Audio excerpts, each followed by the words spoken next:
Bienvenue sur ce résumé de Le Traité des 5 roues de Miyamoto Musashi. Découvrons ensemble ce joyau. Point clé 1. Une vie, une stratégie.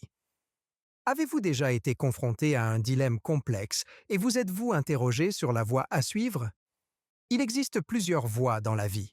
Bouddha enseigne le salut et les médecins suivent la voie de la guérison. En bref, l'objectif de beaucoup est de développer une compétence ou un talent particulier qui peut devenir un mode de vie. Dans le Japon du XVIIe siècle, le combat à l'épée n'était pas seulement un sport ou un jeu de force, c'était le destin d'un guerrier qui devait maîtriser à la fois l'esprit et l'habileté. À partir de son expérience des duels, Miyamoto Musashi a forgé la voie de la tactique, une philosophie qui guide les arts martiaux et la vie.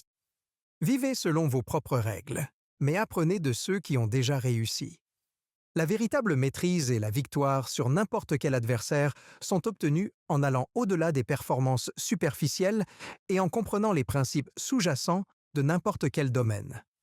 La voie de la tactique englobe 5 aspects, axés sur l'amélioration des compétences du guerrier.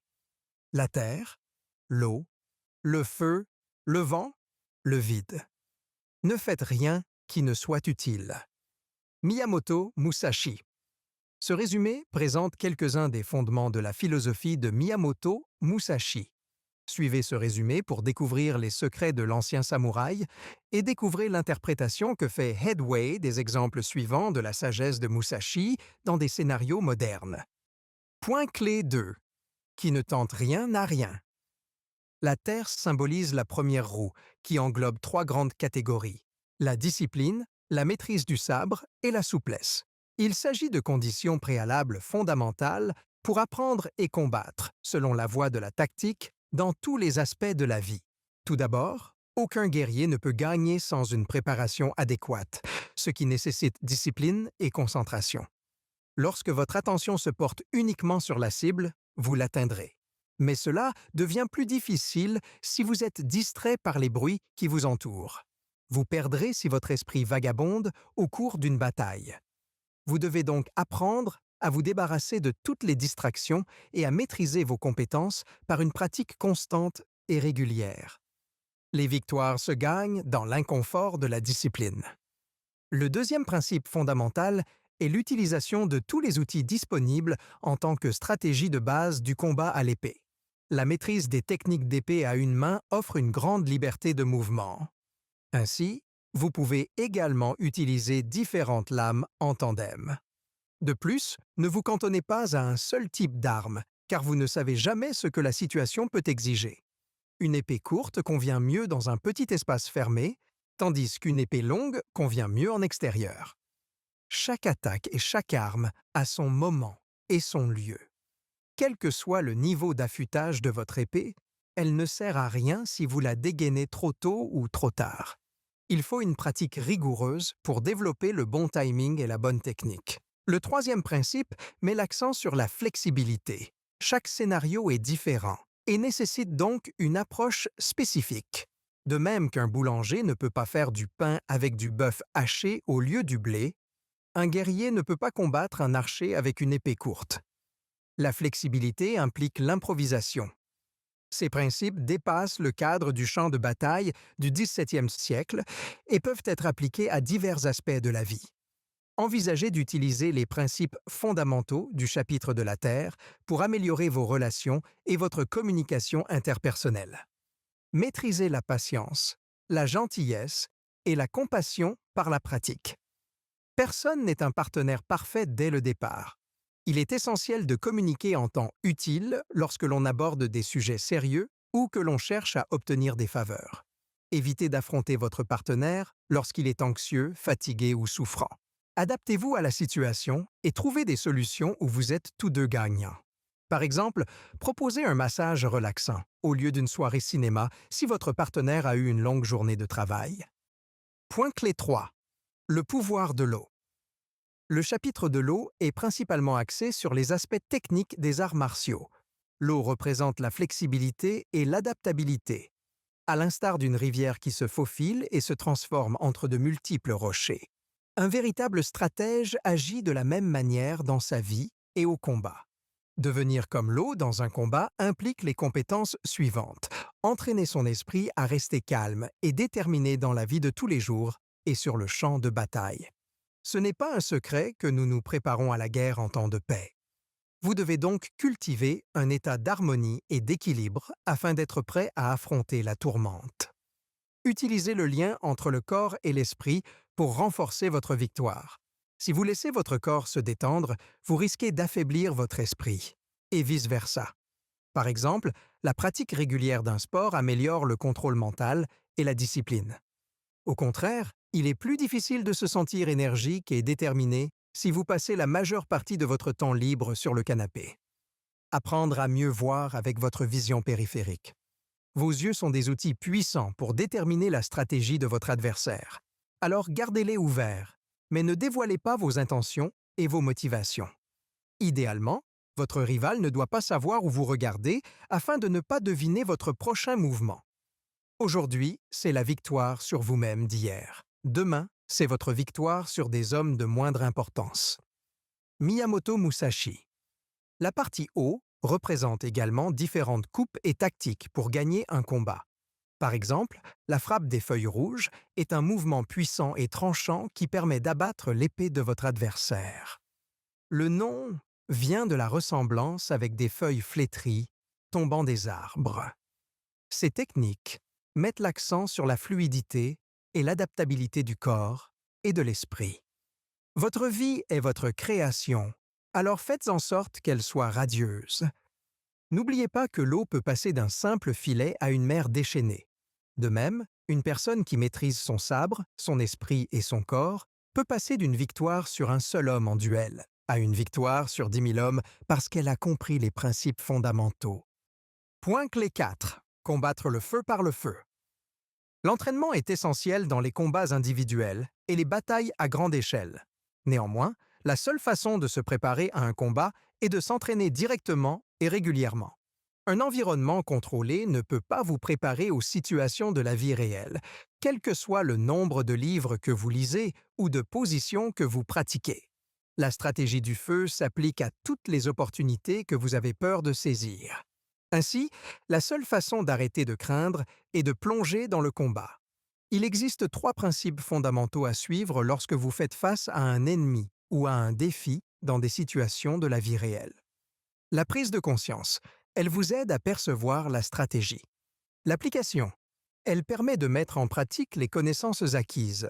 L'adaptation, elle permet de résoudre des situations que vous n'aviez pas prévues. De plus, vous devez apprendre à utiliser l'environnement à votre avantage. Remarquez ce qui peut entraver ou accélérer votre victoire et adaptez-vous en conséquence. Par exemple, le fait de se positionner avec le soleil derrière soi lors d'un combat en plein jour peut aveugler l'adversaire. De même, prenez la position supérieure et utilisez la gravité à votre avantage. Vous compliquerez ainsi la tâche de votre ennemi. Vous ne pouvez pas apprendre à naviguer à partir du rivage. Mettez les voiles et voyez où votre voyage vous mène. Pour être un guerrier victorieux, vous devez être proactif et pas seulement réactif. Prenez l'initiative et changez de tactique si nécessaire. N'oubliez pas que le vainqueur mène le combat et ne se contente pas de le suivre. Par conséquent, efforcez-vous de fixer vos propres règles et de les respecter. Cette stratégie est très efficace de nos jours, car le monde évolue très rapidement. Appliquez les principes du feu sur votre lieu de travail pour améliorer votre situation professionnelle et financière. Restez à jour dans le domaine dans lequel vous travaillez. Efforcez-vous d'en savoir plus que vos pairs. Saisissez les opportunités lorsqu'elles se présentent. Participez à ce projet complexe dont tout le monde parle, même si vous avez peur ou si vous n'êtes pas préparé. Restez proactif en réunion au lieu de rêvasser ou de parcourir les actualités sur votre téléphone. Vos supérieurs admireront votre esprit d'initiative et votre intérêt. Le saviez-vous? D'après un article du Collector de juillet 2023, Miyamoto Musashi est souvent appelé le Bruce Lee des arts martiaux japonais, en raison de la similitude de leur philosophie. Point clé 5. Connaître son ennemi. La voie de la tactique diffère de toutes les autres écoles de combat au sabre, car elle ne se concentre jamais sur un type d'arme ou de tactique, ni ne le privilégie. Le chapitre du vent décrit les pièges de la maîtrise d'une chose et de l'ignorance des autres. Par exemple, certaines écoles ne privilégient que les épées courtes ou longues, négligeant ainsi la polyvalence au combat. Ainsi, si l'ennemi se rapproche ou si l'environnement change, les guerriers ne pourront pas s'adapter puisqu'ils ne connaissent qu'une seule tactique. De même, certaines écoles insistent sur l'entraînement du corps, alors que la voie de la tactique prépare à la fois le corps et l'esprit au combat. Ce sont vos compétences et votre attitude qui pèsent le plus dans le combat, et non votre force. Par conséquent, tout entraînement doit être complexe et polyvalent. De plus, pour déjouer votre adversaire, vous devez comprendre parfaitement sa stratégie et ainsi renforcer votre position et anticiper son mouvement avant qu'il ne l'exécute. Cependant, lorsque vous pouvez prédire le prochain mouvement de votre concurrent, cela peut entrer dans votre tête et affecter votre réaction. Vous devez toujours rester calme et contrer votre adversaire. Un entraînement assidu vous permettra d'atteindre cet équilibre. Apprenez à connaître les autres pour mieux vous connaître vous-même. Musashi décrit également d'autres aspects qui influencent le déroulement d'un duel. Il parle de la vitesse et du fait que, bien qu'elle ne soit pas un moyen d'élaborer une stratégie, elle peut être utile à la position et à l'équilibre des guerriers. Malheureusement, le rythme dépend souvent de l'environnement. Par exemple, un marécage peut empêcher le guerrier de bouger ses jambes rapidement. Il doit donc toujours être conscient de ce qu'il peut utiliser à son avantage. D'une manière générale, se concentrer sur un seul aspect ou une seule tradition n'est pas une garantie de succès. La voie de la tactique implique la maîtrise de divers éléments essentiels pour triompher au combat et dans la vie. En étudiant la nature et les habitudes de votre adversaire et en découvrant des moyens créatifs et inhabituels de résoudre un problème, vous pouvez réussir dans n'importe quelle situation. Ainsi, développez de multiples compétences et traits de caractère en vous appuyant sur plus d'un outil car vous ne savez jamais duquel vous aurez besoin. Point clé 6. Ce que cache le vide. La dernière partie est le chapitre du vide. Pour Musashi, l'état de néant aide à atteindre l'illumination spirituelle, ce qui peut aider à trouver la sagesse et la vertu qui font de vous un véritable guerrier. Cependant, la notion de vide est plus profonde dans le bouddhisme, car elle signifie la réalité ultime. Tout ce que vous voyez est du vide, et vous seul lui donnez des qualités. Ce concept philosophique explique la dualité du monde, pourquoi deux personnes peuvent percevoir différemment un objet ou un événement. Il n'y a donc pas de réalité telle que nous l'entendons. Beaucoup pensent à tort qu'ils ne comprennent pas cet aspect philosophique, mais ce n'est pas le cas. Lorsque vous réalisez la véritable voie de la tactique, que ce soit par le biais du bon sens ou du bouddhisme, vous constatez que tout est en ordre.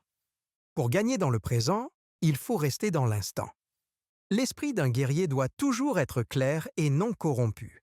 Il doit donc se concentrer sur un seul objectif: abattre son ennemi. Toute pensée, tout plan ou tout souhait concernant un résultat désiré ne fera qu'obscurcir la vision du guerrier, sabotant ainsi sa victoire.